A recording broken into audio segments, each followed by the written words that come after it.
Okay, starting with very first question उसने बोला है कि आप balanced rod is used to measure the mass.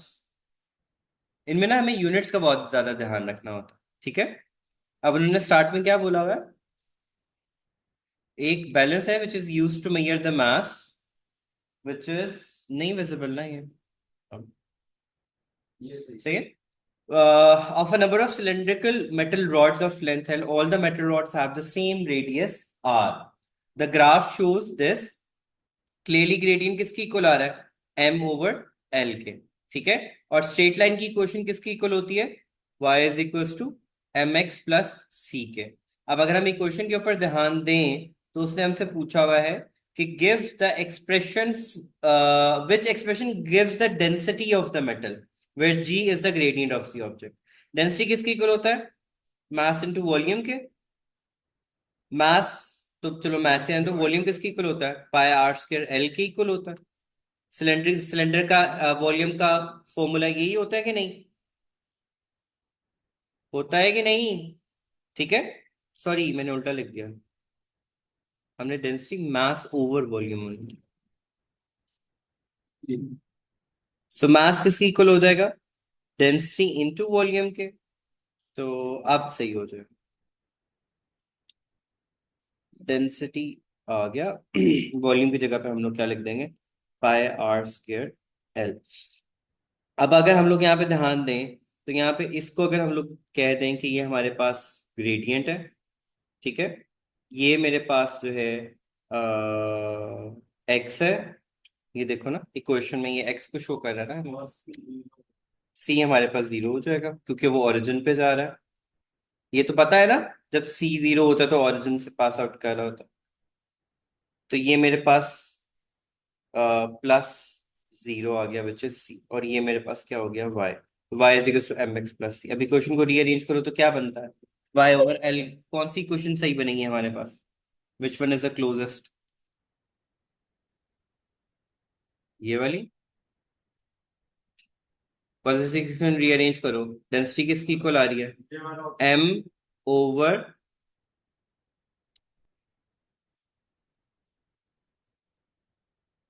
Pi R square L. ठीक है। एम ओवर एल किसको शो कर रहा है? ग्रेडियंट को, तो उसकी जगह ग्रेडियंट आ गया over pi R square as it is. तो ये ऑप्शन नंबर कौन सी बन रही है? C. Do you guys understand this? Ania, Sameer? नहीं।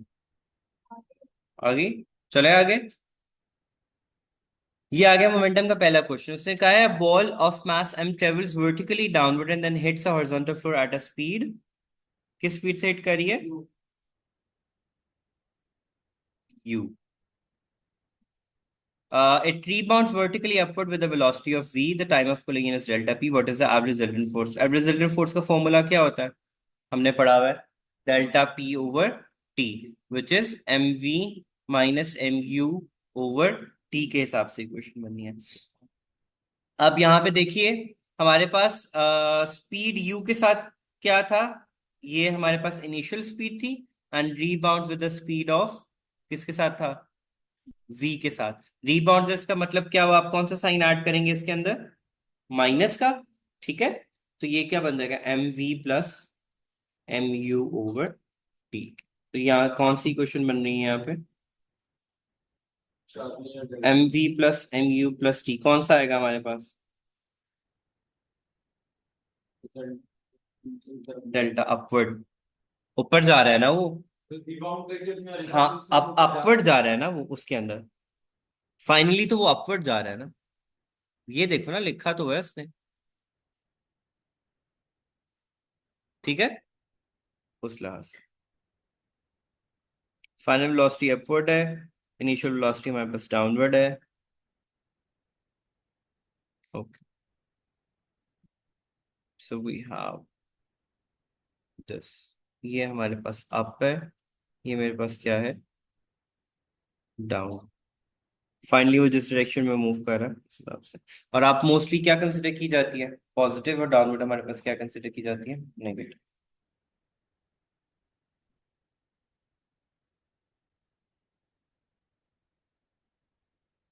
अच्छा जी, ये आ गया वो मोमेंटम वाला क्वेश्चन। अब यहाँ पे हमें सबसे पहले इसको स्प्लिट अप करना है, इसको इसके कंपोनेंट ऑफ वेक्टर्स के अंदर। यही बनेगा? नहीं। ठीक है। और हमारे पास रिजल्टेंट जीरो दे रहा है ना हमारे पास। हाँ, रिजल्टेंट जीरो दे रहा है।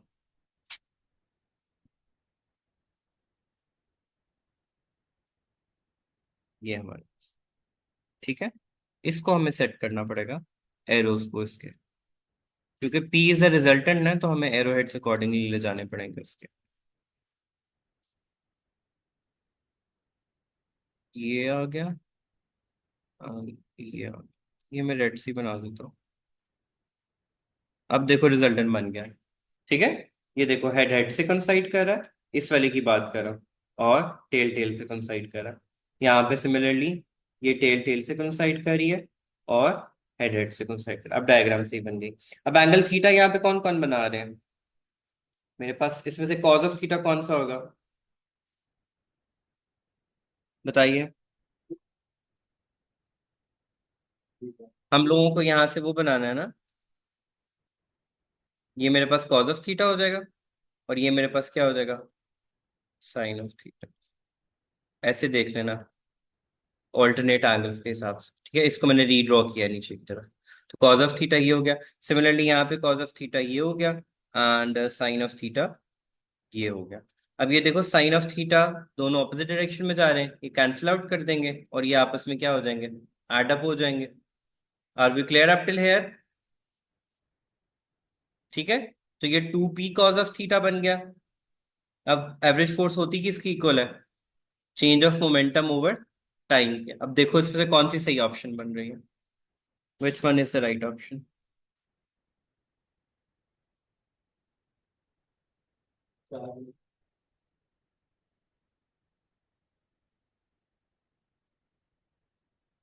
अच्छा, कॉज ऑफ थीटा उसने बोला क्या है? क्वेश्चन दोबारा से रीड कर लिया। Ball strikes horizontal with uniform eight an angle theta two the surface shown the ball rebounds with the same magnitude of momentum at an angle theta to the surface. The ball is in contact with the surface for its the magnitude of average resultant force acting on the ball during the collision. During the collision उससे हमसे पूछा हुआ है।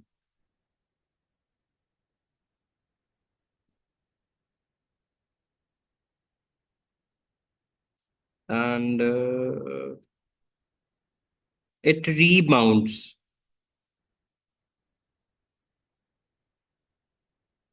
Rebound वो हुई है, which means x के along कोई डायरेक्शन नहीं है, वाई के अलोंग आएगी। यानी इसमें भी हमने वो माइनस वाला साइन यूज करना है, जो हमने प्रीवियसली किया। एक पी साइन ऑफ थीटा ये है डाउनवर्ड आते हुए। ठीक है। और एक ये हमारे पास, इनमें से कौन सा पॉजिटिव लेंगे कौन सा नेगेटिव लेंगे? ये पॉजिटिव हो जाएगा। और सॉरी नहीं, ये नीचे आ रहा था ना, ये नेगेटिव हो जाएगा, ये पॉजिटिव हो जाएगा। तो ये क्या बन जाएगा? P sine of theta minus into minus P sine of theta. तो ये क्या बन जाएगा? 2p sign of theta. मैं दोबारा बता दूं, हम इसको क्यों कंसिडर कर रहे हैं, क्योंकि it rebounds vertically upward. Horizontal motion में उसका मोशन नहीं है, उसने वर्टिकली उसमें पूछा हुआ है during the collision resultant force किस डायरेक्शन में act करेगी। तो रिजल्टेंट फोर्स की डायरेक्शन हम लोगों ने फाइंड आउट करनी थी। So since it is not moving के along x axis और वर्टिकली अपवर्ड गया, so we have to consider this part of the momentum. तो कौन सी ऑप्शन बनेगी इसमें? D. Again I revise, cos of theta इसलिए हम लोग चूज नहीं कर रहे क्योंकि उसके अलोंग कोई हमारे पास एवरेज फोर्स या डायरेक्शन हमारे पास नहीं आ रही। इट रीबाउंड्स वर्टिकली अपवर्ड उस लिहाज से।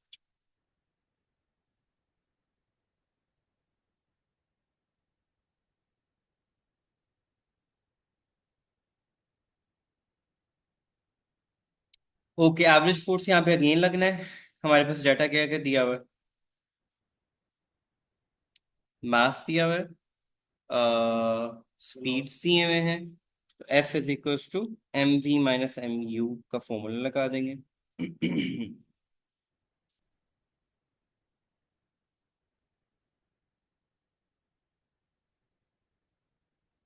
0.60, और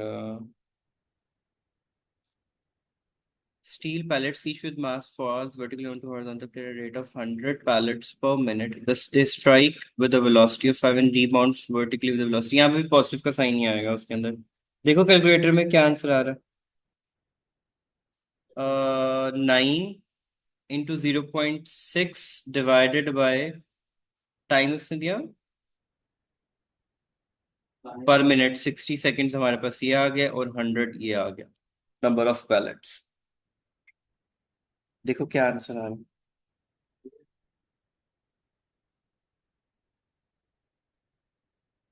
100 को क्यों मल्टीप्लाई किया हम लोगों ने. हाँ मैंने ऐड कर दिया ना 4 + 5. रीबाउंड है ना गेन. रीबाउंड वाले में हमने हमेशा क्या बात किया, वेलोसिटीज क्या होती हैं, ऐड होती हैं.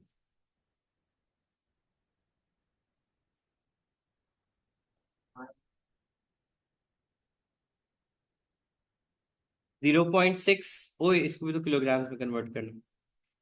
Divide by 1000. 0.009 बन जाएगा. सी. अभी तक तो सेम फॉर्मूला चल रहा है. अच्छा जी. हाँ जी. इसमें क्या होगा. उसने हमें 90 किलोग्राम्स पर मिनट रेट दिया है, विच मीन्स 90/60 ये आ जाएगा. एफ कैलकुलेट करना है. एंड वेलोसिटी इससे 20 दी हुई है. हाँ. 90 into 20/60.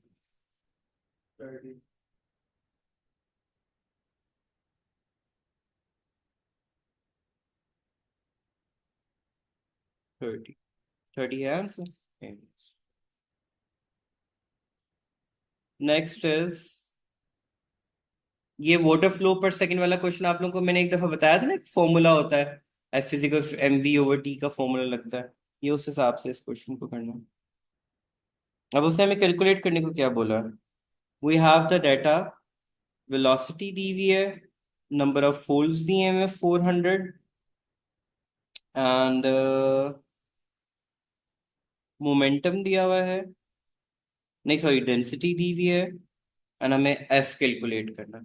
जी सोचें क्या फॉर्मूला लगेगा.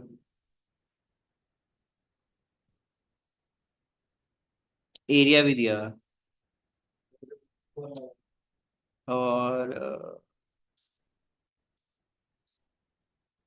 हाँ एरिया भी दिया है हम लोग.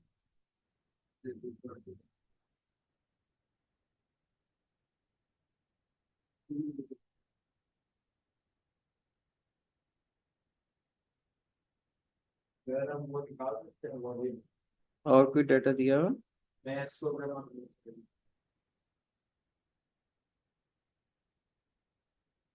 हाँ जी. Think of it. क्या लगाएंगे फॉर्मूला. अच्छा जी, फोकस ऑन द क्वेश्चन सबसे पहले. अब क्लियरली हमें फोर्स चाहिए विच इज इक्वल टू, हम बहुत दफा फॉर्मूला कर चुके हैं, mv - mu/t. ठीक हो गया. अब हमारे पास टाइम विजुअली तो हमें नहीं दिख रहा कहीं पे भी, ना ही हमें एम की वैल्यू कहीं पे भी दिख रही है, विच मीन्स हमें कैलकुलेट करना है. कहाँ से हमें हिंट मिला है एम को कैलकुलेट करने का, कि उसने क्वेश्चन में डेंसिटी मेंशन आउट की हुई है. सो एम किसके इक्वल होता है, डेंसिटी इंटू वॉल्यूम के. वॉल्यूम भी नहीं है मेरे पास, एरिया जरूर है मेरे पास. ठीक है. अगर आप इस पे फोकस करें तो 2.5 मीटर्स पर सेकेंड स्पीड है. स्पीड किसके इक्वल होता है, डिस्टेंस ओवर टाइम के, which means it would be 2.5 divided by 1. तो यहाँ से डिस्टेंस की वैल्यू निकल आएगी 2.5. अब जल्दी जल्दी आंसर निकालो. 900 into 2.5 into 0.4 into 10⁻⁻⁶. क्योंकि ये मिलीमीटर स्क्वायर में था ना, तो 10⁻⁻⁶ इसका आ जाएगा. यहाँ से हमारे पास मास निकल आएगा. वेलोसिटी उसने हमें दोबारा दी हुई है, उसको पुट करेंगे यहाँ से निकाल.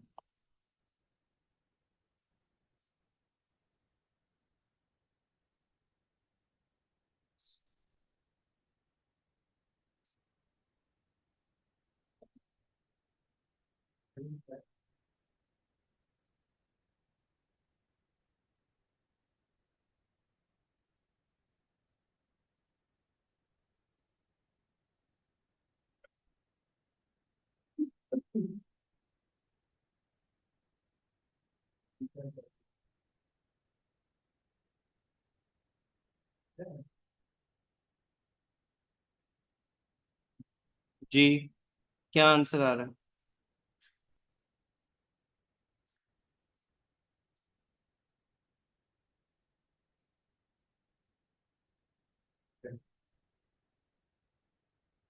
नहीं नहीं, अभी तो आपने उसमें पुट करके पूरा आंसर निकालना है।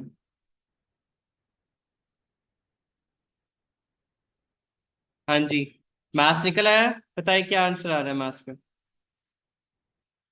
900 इंटू 2.5 इंटू 0.4 इंटू 10⁻⁶। जी क्या आ रहा है?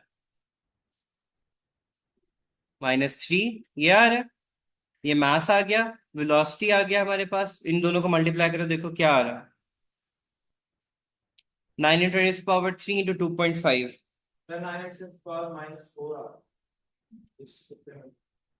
इंटू 10⁻⁴। ओके।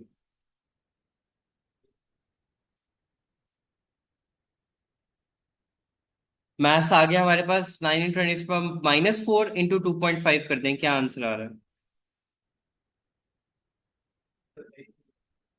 क्या आ रहा है? 2.25।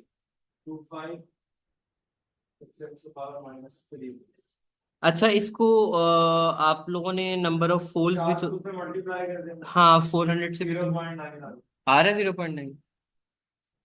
We miss that. N number of falls भी तो गिवन है हमारे। अच्छा जी, नेक्स्ट इज हमारे पास।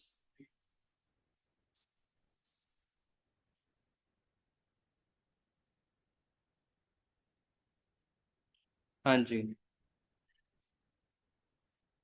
ये मेरे पास रेट आ गया, ये उसका कॉस कंपोनेंट आ गया, ये उसका साइन कंपोनेंट आ गया, ये मेरे पास टेंशन आ गई, कॉस कंपोनेंट ही होगा इसका, कॉस है ही हॉरिजॉन्टल मेरे पास वो, और ये मेरे पास इसका एम जी। अब उसने बोला है the two masses are initially held stationary and then released. Mass m accelerate down, whereas down the slope. तो विच वन वुड बी, अगर वो डाउन द स्लोप ये नीचे लेके जा रहा है तो इट मीन ये फोर्स क्या होगी उसकी, बिगर होगी देन दिस वन। ठीक है। सॉरी, ये M G sine of theta था। कौन सी क्लोजेस बनती है? यहाँ से साइन ऑफ थीटा इक्वल आ जाएगा M G over M G, G G से कैंसिल होगा, एम ओवर एम किस में आ रहा है? सी। समझ में आया? दोबारा सुन लो। हम लोगों ने उससे रिजल्टेंट फोर्स हम लोगों को ऑलरेडी बता दिया हुआ था, सॉरी रिजल्टेंट फोर्स बता दिया कि इट्स गोइंग डाउनवर्ड। ठीक है। हमने मास को स्प्लिट कर दिया into its component vectors cos और साइन के। अब ऑब्जेक्ट का मोशन किस डायरेक्शन में है? साइन के अलोंग है, तो हमने एम जी, और जिस डायरेक्शन में फोर्स जाती है ऑब्जेक्ट मूव करता है, रिजल्टेंट फोर्स भी उसी डायरेक्शन में बिगर होती है। तो अगर अपॉन रिलीज इस साइड पे गया instead of going in in this direction, अगर यहाँ पे जा रहा होता तो हम क्या लिखते? M G is greater than M G sine of theta. But वो किस डायरेक्शन में जा रहा है? इस मोशन में जा रहा है। तो keeping that in view, we wrote this equation, और वहां से साइन ऑफ थीटा इक्वल आ गया M G over M G. Next is, उसने कहा a car has an acceleration of, again उसने हमें क्या कैलकुलेट करना है के को बोला हुआ है? मास m. A person needs to push the car with the force of in order to give the car an acceleration of v. The person needs to push the car with force 2 f in order to give the car an acceleration of 3. Which expression gives the constant resultant resistive force opposing the motion of the car? अच्छा जी, हमें दो equations लिखनी पड़ेंगी। एक उसने हमें बताया हुआ है, एक इक्वेशन उसने हमें बताई हुई है, एफ माइनस रेजिस्टिव फोर्स किसके इक्वल है? एम ए के। और एक उसने बताई हुई है 2 एफ माइनस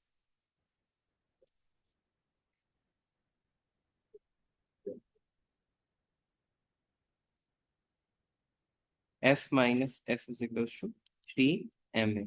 यहां से हमारे पास अगर हम इन दोनों इक्वेशंस को आपस में माइनस करते हैं, ठीक है।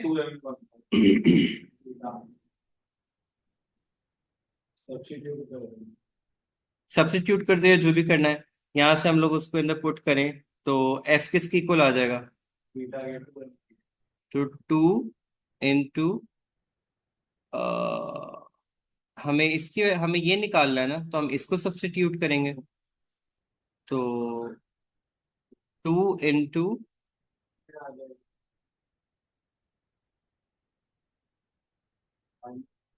MA-F हो जाएगा, या F-F हो जाएगा, F-MA हो जाएगा।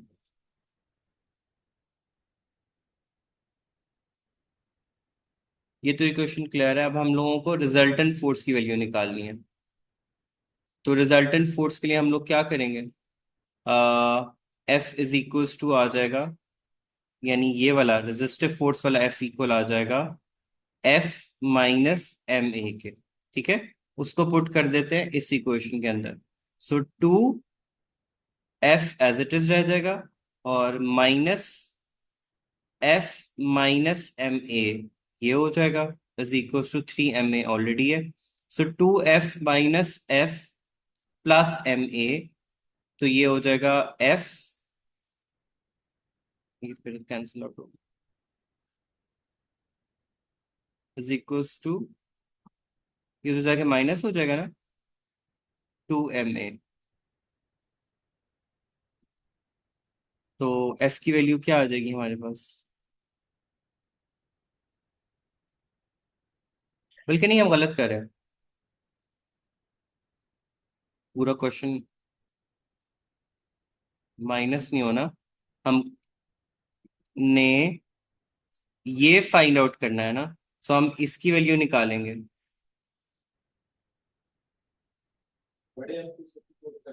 बड़े एफ को सब्स्टिट्यूट करेंगे, तो वो बनता है,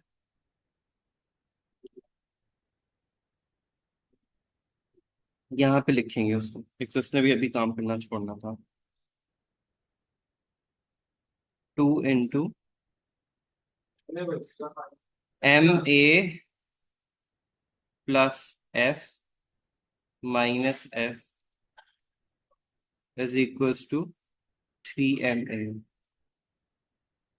तो ये आ गया हमारे पास 2MA plus 2F-F is equals to 3MA। ये कैंसिल आउट हो गया, ये भी F आ गया, तो F is equals to MA।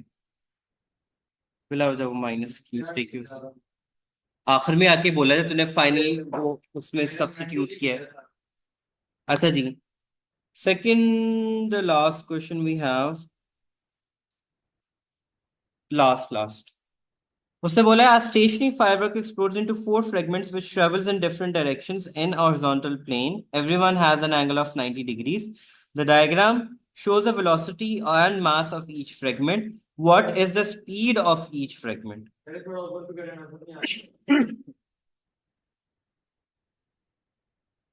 masses दिए हुए हैं उसने हमें, हमें एक की वेलोसिटी फाइंड आउट करनी है।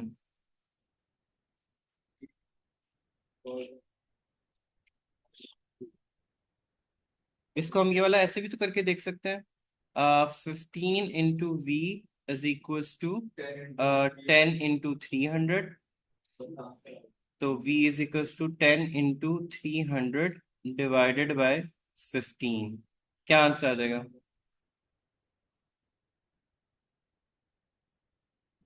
200। ओके।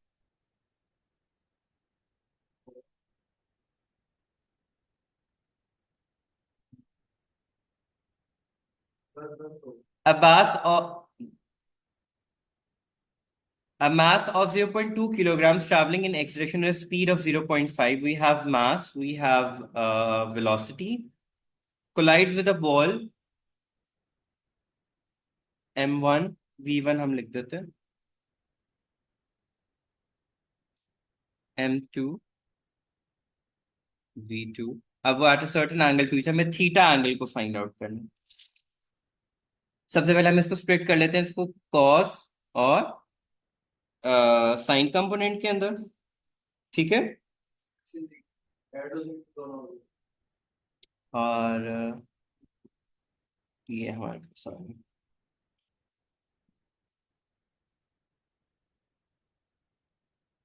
अच्छा जी, एक्स एंड वाई डायरेक्शन हमारे पास है, पी वाई और पी एक्स निकालना है। M V is given,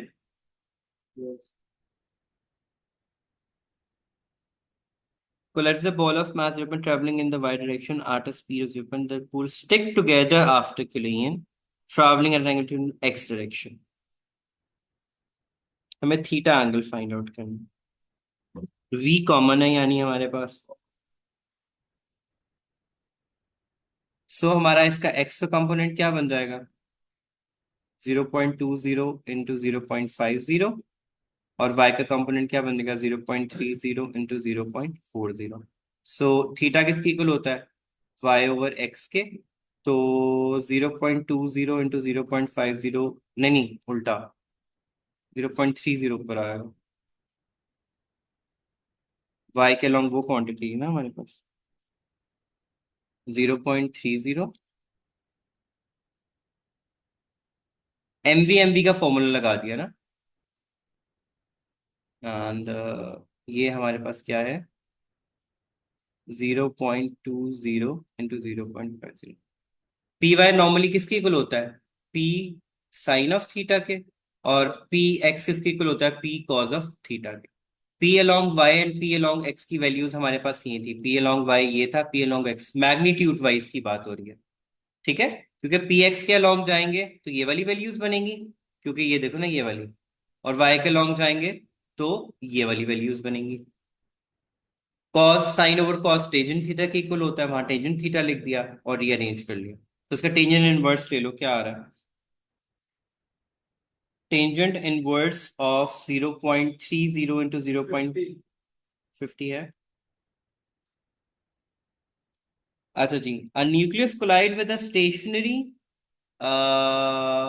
nucleus in a vacuum. The diagram shows the path of nuclei before and after collision. No other particles are involved in the collision. Which diagram is not possible? उससे क्या बोला है, nucleus collide with a stationary nucleus in a vacuum. The diagram shows the path of the nuclei before and after collision. No other particles are involved in the collision. Charlie not possible, और तो कोई ऐसे direction जाएंगे,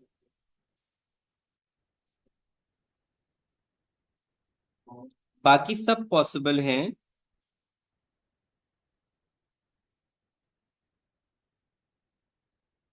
Charlie, okay, why do you think it's Charlie Ahmad.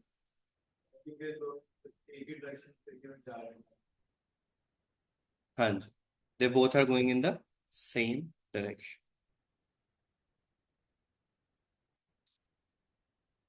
X के along उसका component क्या होना चाहिए, 0। अच्छा जी, इसमें हमें क्या डेटा दिया हुआ है, इसमें मास दिया हुआ है, वेलोसिटी दी हुई है, मास दिया हुआ है, and they are asking us to find out the change in the speed of an orbit. वही लगा लेंगे, M V into M V, जो हम लॉ ऑफ कंजर्वेशन मोमेंटम के बाद अगर एक्सप्लोड करता है। आइसोलेटेड सिस्टम है तो M V is equals to M V का फॉर्मूला हम लोग लगा सकते हैं। वो जो हमने एक्सप्लोजिव्स के केस में बात नहीं की थी, कि अगर bomb before explosion was 0 and after they went into opposite direction, ये वाले फॉर्मूलाज ही हम लोग यूज कर रहे हैं, ठीक है। तो 170, और उसने बता दिया कि system is isolated. 170 into V is equals to 100 into 3. So V is equals to 100 into 3 over 170। 1.8 क्या आ रहा है, ओके।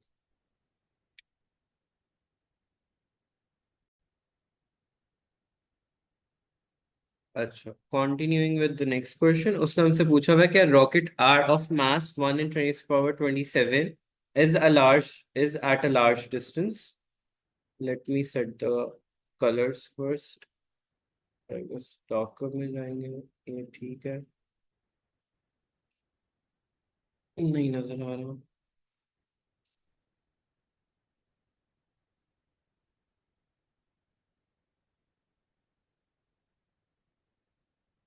तो ये ओके, नाउ वी हैव कि उसने हमें मास दिया हुआ है, उसने हमें कहा हुआ है कि it is moving at the speed of this vector, the star has a mass of this, the rock travels around the star on a path so that it reverses direction of the motion when finally again a large distance, वो आप लोगों को space physics थोड़ी सी याद होगी, further away GP greater, closer kinetic energy greater, उस concept को आपने ध्यान में रखना है, which statement about it is correct? The change of momentum is in the direction of x. The change in the velocity of is approximately 20 meters per second. And the magnitude of the change of momentum of r is 10 times 10 to the power 3 greater than the magnitude of the change of momentum in s. And last में हमारे पास क्या आ रहा है कि momentum of r does not change. ठीक है, are तो क्लियरली हमारे पास मोमेंटम ने तो चेंज होना ही होना है क्योंकि हमारे पास डायरेक्शन चेंज हो रही है। ऑप्शन नंबर डी क्रॉस हो गया। मैग्नीट्यूड ऑफ, अब हमें पता है यहाँ पे मैग्नीट कंजर्वेशन ऑफ मोमेंटम में मोमेंटम बिफोर एंड आफ्टर क्या रहता है, सेम रहता है, तो यहाँ पे ग्रेटर की बजाय इक्वल होता तो ये ऑप्शन ठीक हो सकती थी, ये ऑप्शन भी गलत हो गया। The momentum of S in the direction of x, ये मोमेंटम इस डायरेक्शन में होता है बल्कि टेंजेंट टू द वो होता है, ये भी गलत हो गया हमारे पास, leaving us with the only option, the change in velocity of is approximately 20 meters per second। निकालेंगे कैसे? mv is equal to mv का फॉर्मूला लगा के वेलोसिटी कैलकुलेट कर लेंगे, 20 answer. Moving on to the next one, उसने कहा है कि lead pellet is shot vertically upward into a clay block that is stationary at the moment of impact but is able to rise freely after the impact. The mass of the pellet is 5 grams and the mass of the clay block is 95 grams. Small and capital कर देते हैं हम लोग, ठीक है। The pellet hits the block with an initial vertical velocity v u is this, it embeds itself in the block and does not emerge, which means v उसका क्या है, 0। How high above its initial position will the block rise? सबसे पहले हमें उसकी क्या find out करनी है, वेलोसिटी फाइंड आउट करनी है। हम इक्वेशन यूज करेंगे law of conservation of momentum वाली, क्या आएगा हमारे पास, do we have enough data? U one है, एम वन है, यू वन है, एम टू यू टू भी है हमारे पास। Okay, we would go with के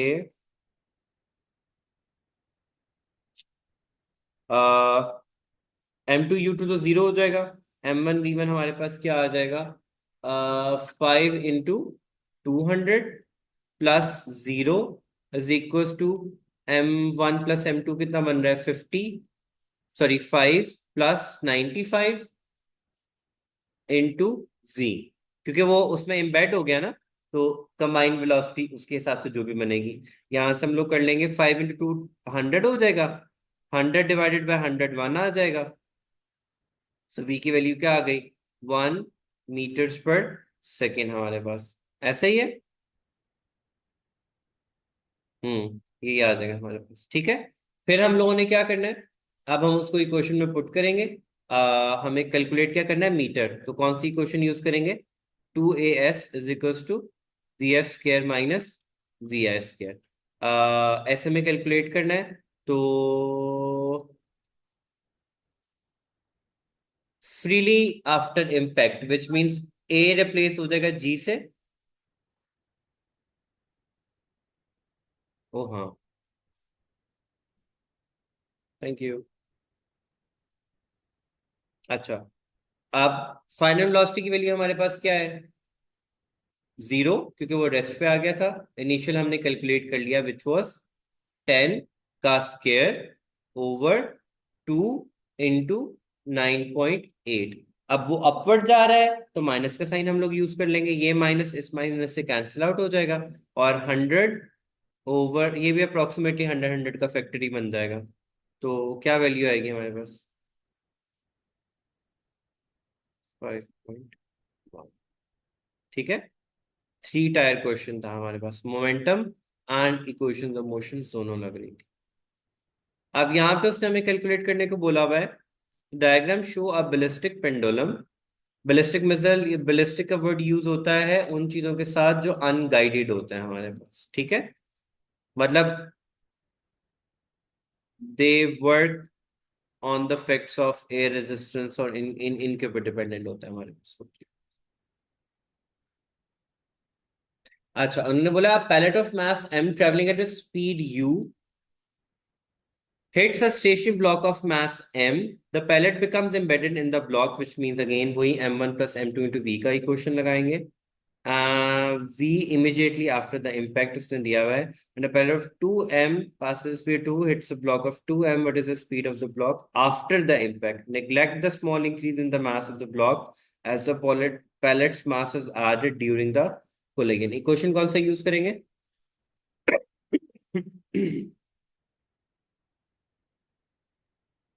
पहले ये वाली क्वेश्चन यूज होगी हमारे पास, ठीक है।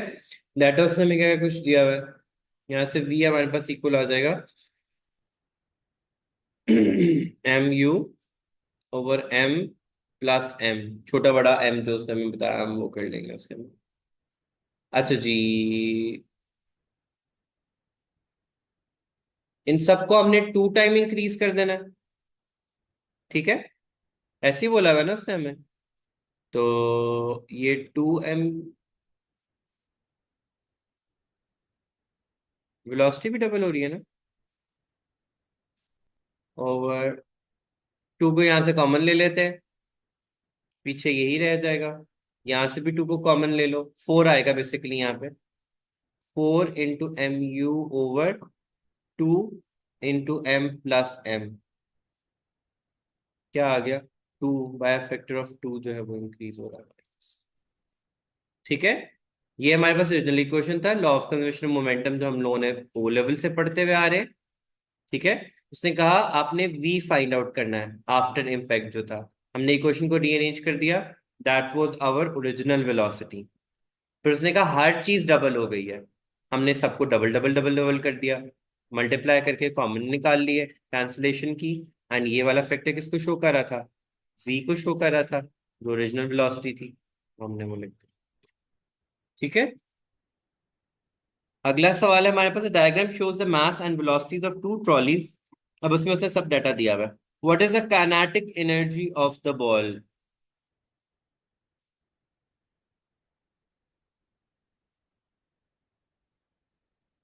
अच्छा जी, हमारे पास डाटा क्या क्या कुछ है,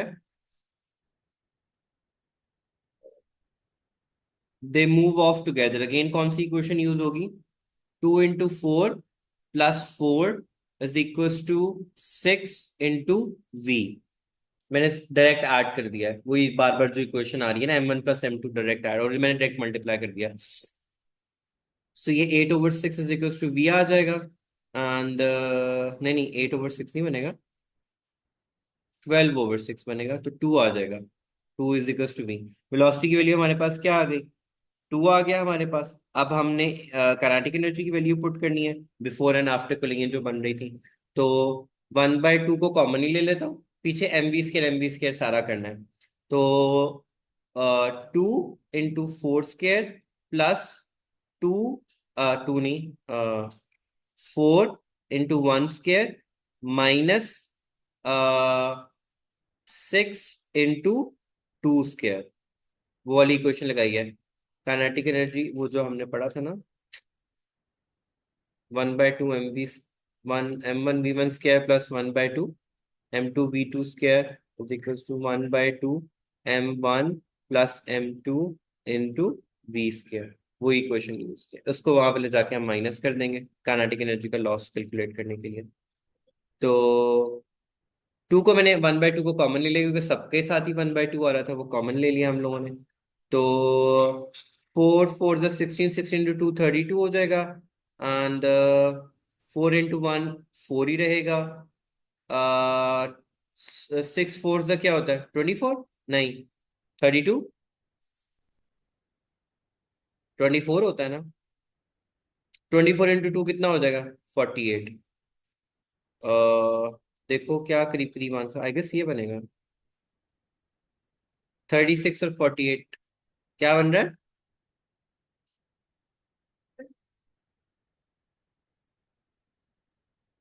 क्या मेरे को गलती तो नहीं है? 1/2 कॉमन ले लेने सबके, या 1/2 लगा के देखो क्या आंसर आ रहा है। 0.5, और इन सबको 1/2 इनके साथ रहने दो, देखो क्या आंसर आ रहा है।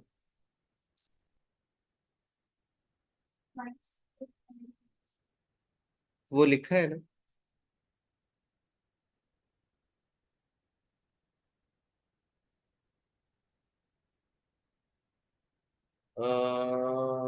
4 4 16 ही होता है, 16 into 2 32 होता है, 2 2 से कैंसिल आउट हो गया, इस 2 से कैंसिल आउट हो गया, तो जस्ट 16 रह जाएगा। इसके साथ भी 2 को लगाते हैं तो जस्ट 2 रह जाएगा। ऐसे ही होगा ना? हाँ, 6 आ रहा है, पहले भी तो 6 ही आ रहा था। अच्छा अभी देख लेते हैं ना। इसका भी 1/2 जब लिखते हैं तो 2 2 से कैंसिल आउट हो जाएगा, और 6 into 2 कितना हो जाएगा, सॉरी 48। नहीं, नहीं 2 का स्क्वायर था ना, 4 ही था, 24 रह जाएगा। सॉरी माइनस, तो 18 - 24 6, हाँ। यानी 1/2 से फर्क पड़ गया। कॉमन नहीं लेना भाई, आइंदा मत लेना। हमने किया नहीं है एंड पे डिवाइड। वैसे 12 आ रहा था ना पहले। हाँ तो वही बात होगी, 12 डिवाइड बाई 2 इज 6 ही तो होता है। तुम हमेशा गलत करवाया करो मेरा सवाल।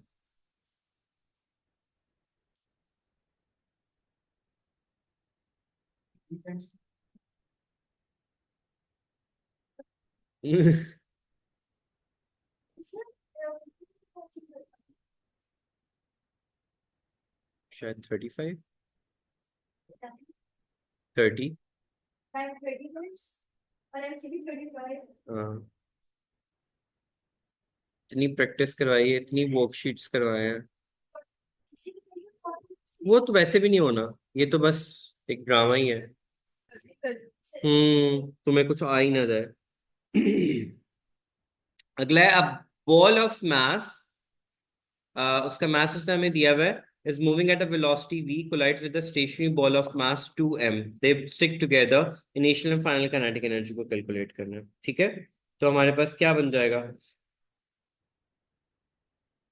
रेशियो फाइंड आउट करना है, विच फ्रैक्शन हमें फाइंड आउट करना है, which is kinetic energy initial हमारे पास क्या बन रही है, इसके एंड 0, क्योंकि वो इनिशियली रेस्ट पे था, इज इक्वल्स टू 1/2,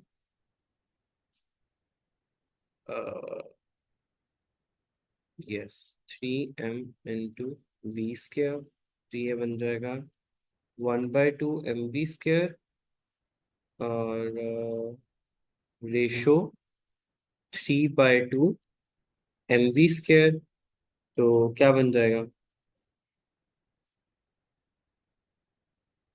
किसी में कोई फैक्टर ट्वाइस तो नहीं आ रहा ना? Stick together v²,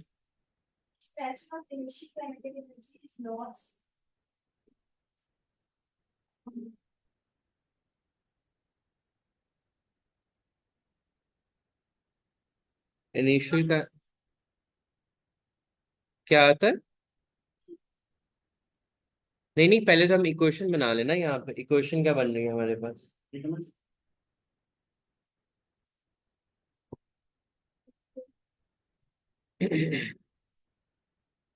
before kinetic energy हमारे पास क्या है?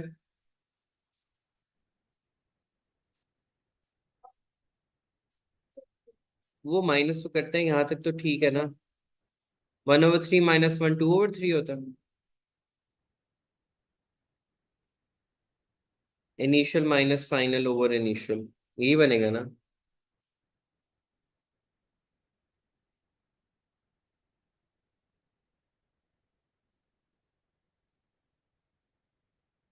बिकॉज ये पूरे फैक्टर्स कैंसिल आउट हो जाएंगे।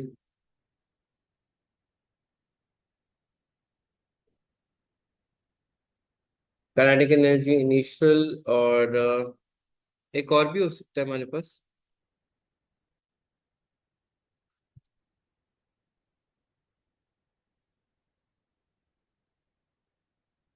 इसको देखो क्या आंसर आ रहा है, एम बी स्क्वायर कॉमन आ जाएगा, कैंसिल कर दो। 1/2 - 3/2 करो, क्या आ रहा है? हाँ, इसका आंसर 2 आएगा। और ये 4 बन जाता है। नहीं, वो लॉजिक नहीं है।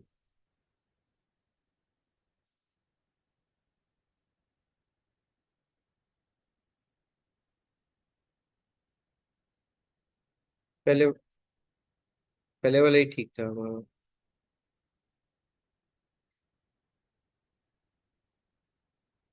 1/2 kinetic energy, final minus initial करना, 3/2 -1/2 करे तो भी तो सेम ही आंसर आएगा ना, बस माइनस ही आएगा।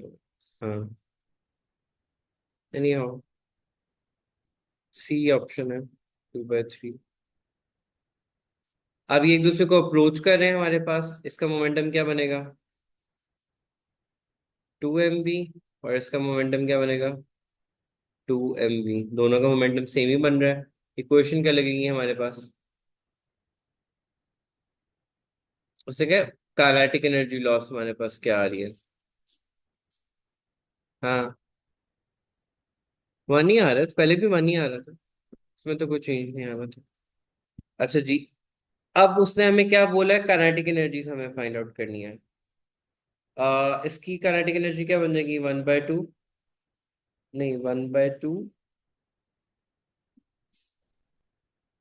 2 v square.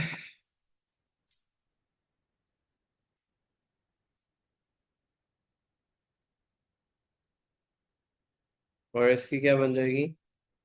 1/2 into 2m into v square. तो ये बन जाएगा 4v स्क्वायर। अभी कैंसिलेशन पहले भी नहीं करते हम। और इसमें क्या बन जाएगा? इसमें जस्ट mv स्क्वायर रह जाएगा, इसमें 2mv स्क्वायर रह जाएगा। ठीक है।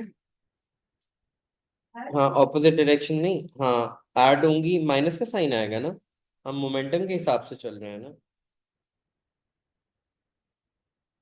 Two balls and one traveling in a vacuum with an initial velocity of 2v and v respectively collides with each other heads on as shown. After the collision, the two ball of m rebounds to the left with the velocity of v. उसने final velocity भी उसकी दी हुई है।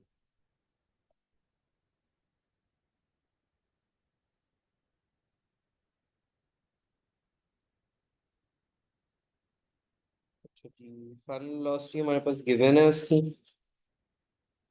अब हम क्या करेंगे?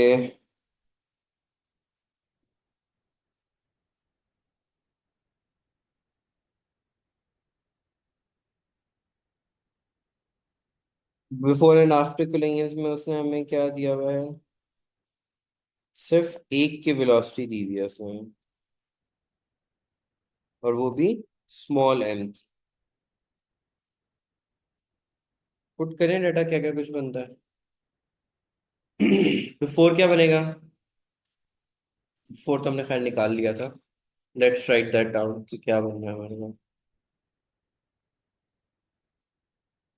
एक का एक का आंसर आ रहा था जस्ट mv स्क्वायर, और एक का क्या आ रहा था? 2 mv स्क्वायर। तो ये क्या बन गया? 3 mv स्क्वायर। और आफ्टर कुलिंग में उसने हमें एक का सिर्फ बताया हुआ है। अच्छा, कैलकुलेट करते हैं।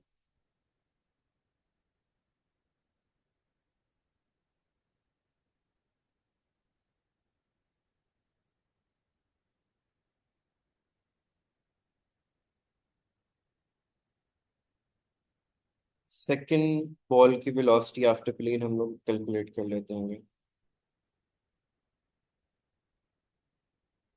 उसकी भी वैल्यू आ गई, उसकी वैल्यू उसने हमें ऑलरेडी वी की बताई थी। ठीक है। अब उसको कैलकुलेट करो तो क्या आंसर आ जाएगा?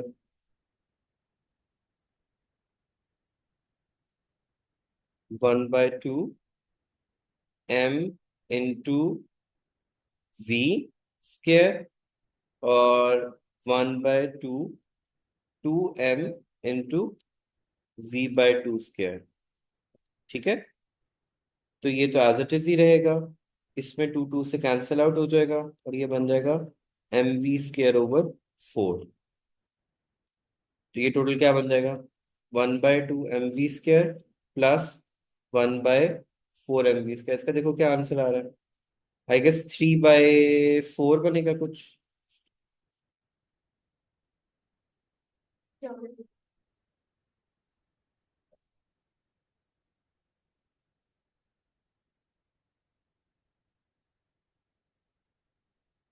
अच्छा, जब अगर हम इन दोनों को माइनस करें क्या आंसर आएगा,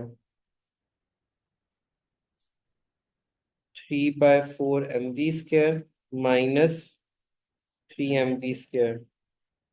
क्या बनता है, 9 बन जाएगा आई गेस। नहीं नहीं, देखो ना, यहाँ पे गौर करो ना,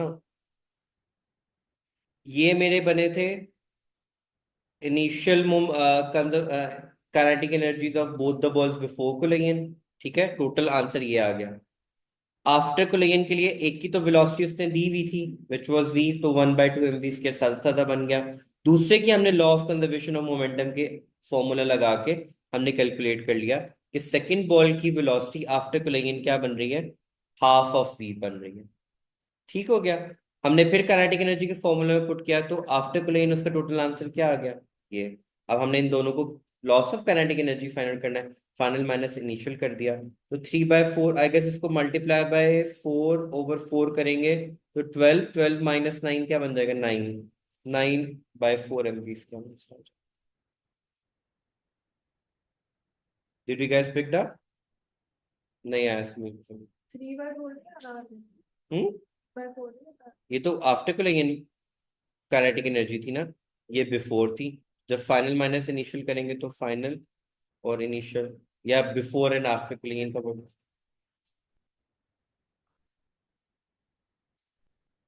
वो स्केलर क्वांटिटीज होती हैं, वो तो उसके है ही स्केलर क्वांटिटी। अच्छा जी, then we have two balls है हमारे पास सारी। उसने कहा है, अब बो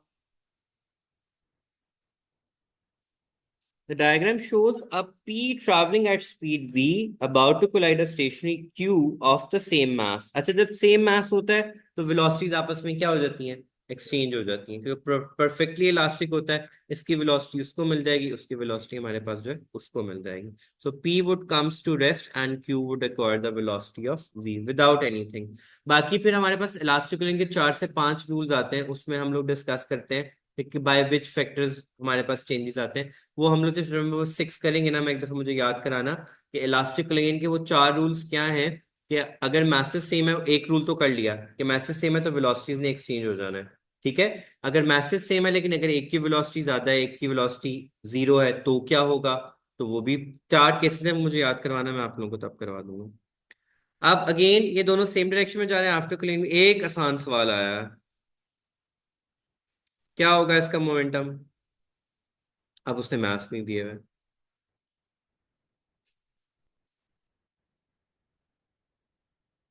20x plus 12y is equals to 10x plus Y V. अब हमें क्या करना है इसको, 20x plus 12y minus 10x is equals to Y V. ये आ गया 10।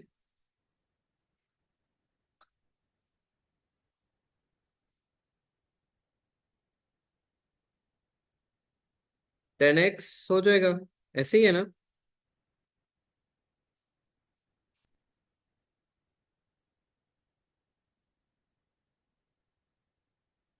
ले कुछ कैंसिल ही नहीं हो रहा।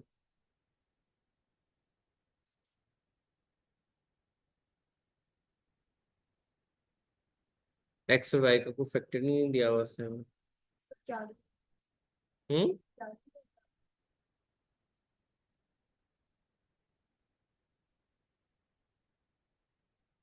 इसने हमें एक्स और वाई का कोई वो भी नहीं दिया, ये भी नहीं बोला होगा कि इन दोनों के मासेस सेम है।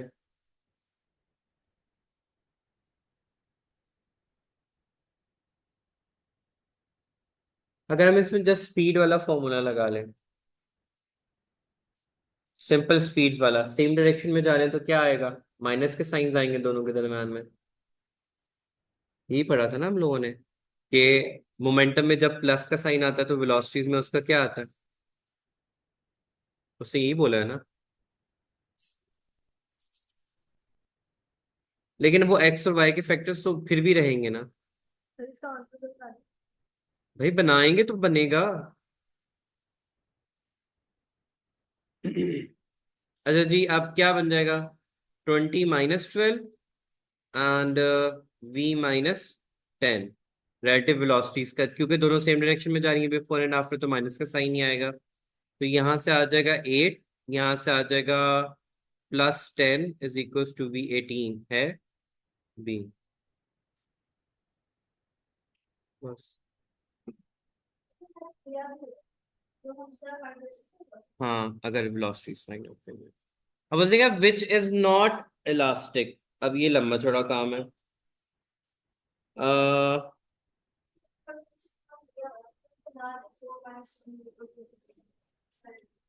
हाँ, जैसे हम वेलोसिटीज को कर लेते हैं तो 8 - 2 6, और 5 - 8 क्या आ रहा है, सॉरी 4 - 1 इज 3, और सेकंड में भी 3 ही आ रहा है।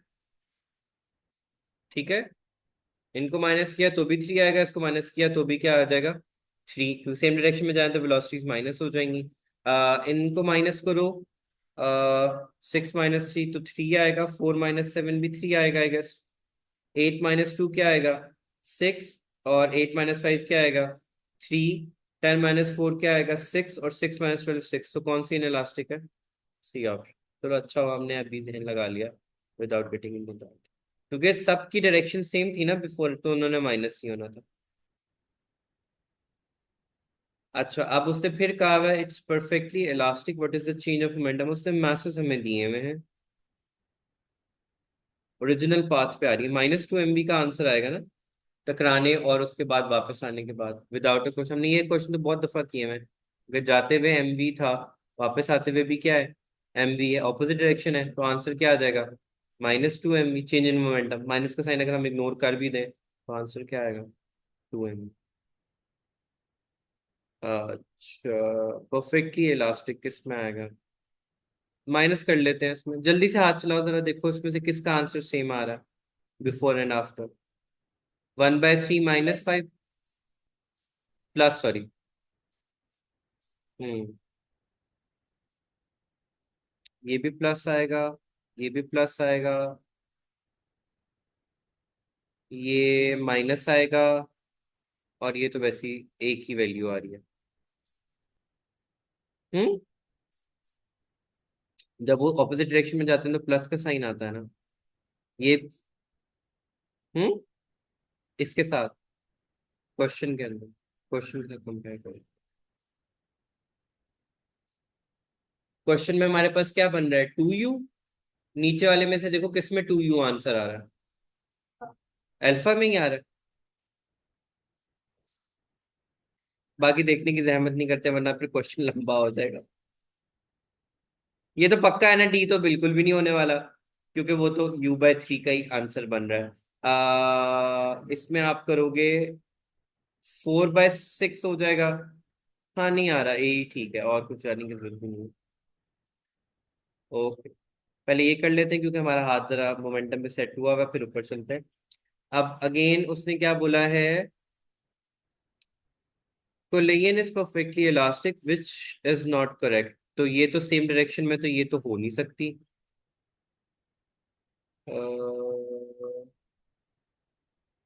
आफ्टर क्लेन भी वो सेम डायरेक्शन में है, तो सारी उसने, अच्छा उसने काइनेटिक एनर्जी के टर्म्स में दी हुई है इनको, तो नॉट फॉरगेट दिस वन, उसने काइनेटिक एनर्जी की टर्म्स में बात की है।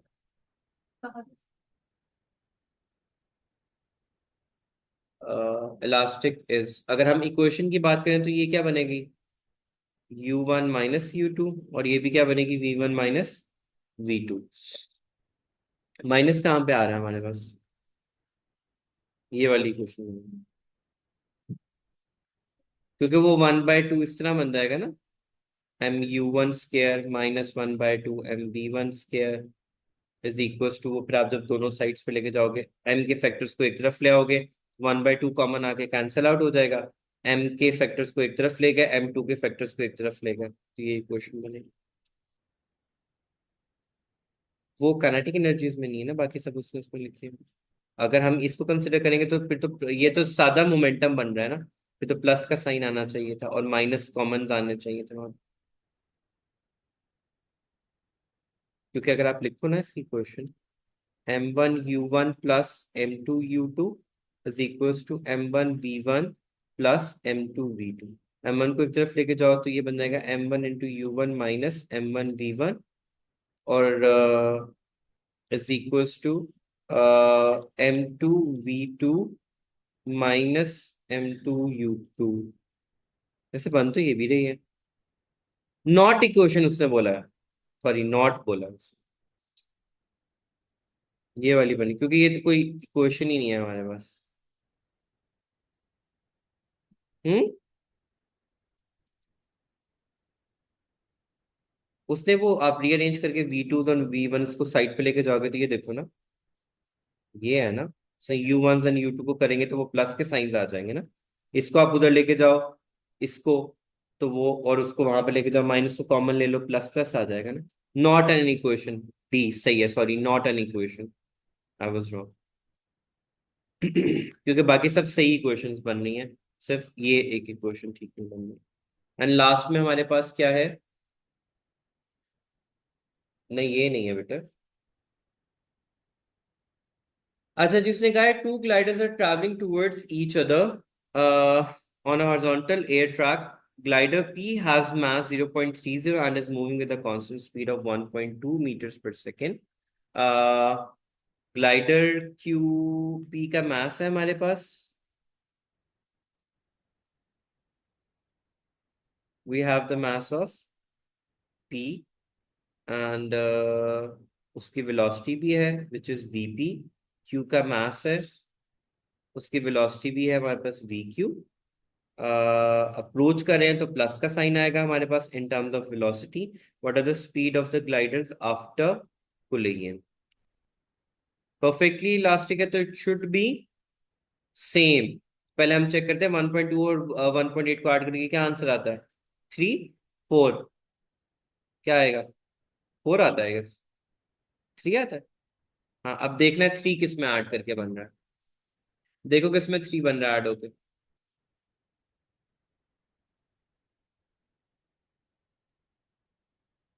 चार्ली में बन रहा है बस। पॉइंट पिकअप हुआ कि देखो अप्रोच करी थी, प्लस का साइन आएगा, ऐड करके 3 का आंसर आया। अब हमने देखना था इनमें से किस में 3 का आंसर बना, वो ऑप्शन नंबर C में बन रहा। Okay, that is the end of the MCQs।